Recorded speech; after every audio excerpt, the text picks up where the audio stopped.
So my first step was to just install the copper pipe. It's not attached to anything there. I just strung it along, secured it, being careful with the exposed wires. There's some knob and tubes still in this basement.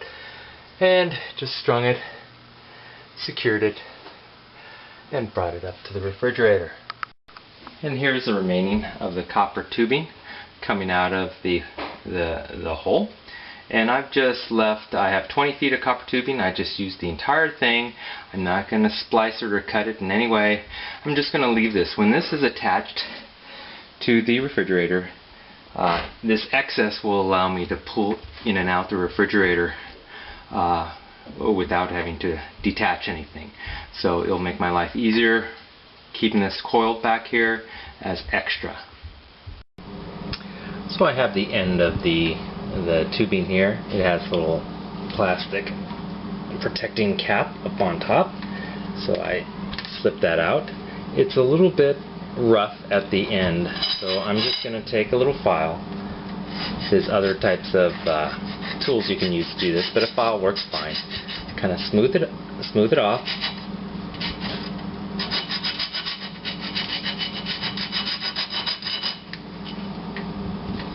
Get rid of all the barbs.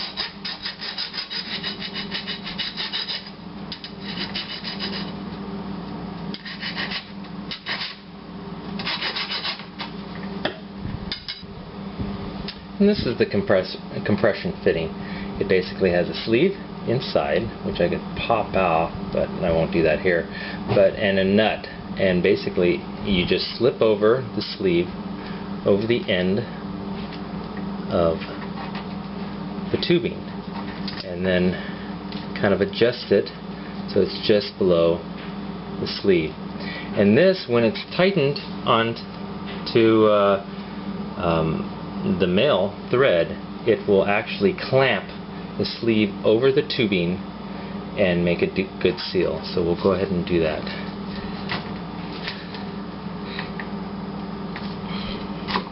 I'm going to have to crimp the pipe when you do this.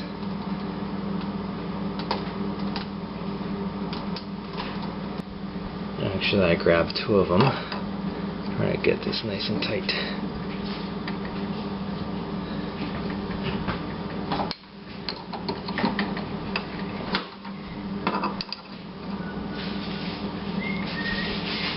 Don't get it terribly tight. You don't want to damage the threads.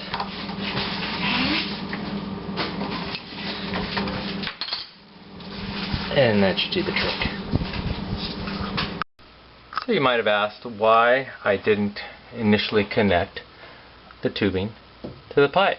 Well, I wanted to lay out the entire pipe connected to the refrigerator before I actually punctured into this line.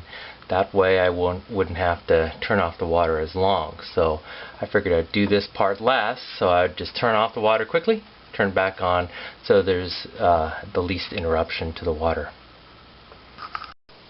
And so here's the valve to the main water line, and so I'm just going to turn this off. Make sure that the water is not running, and then I'll run some sinks to make sure that the water is indeed off.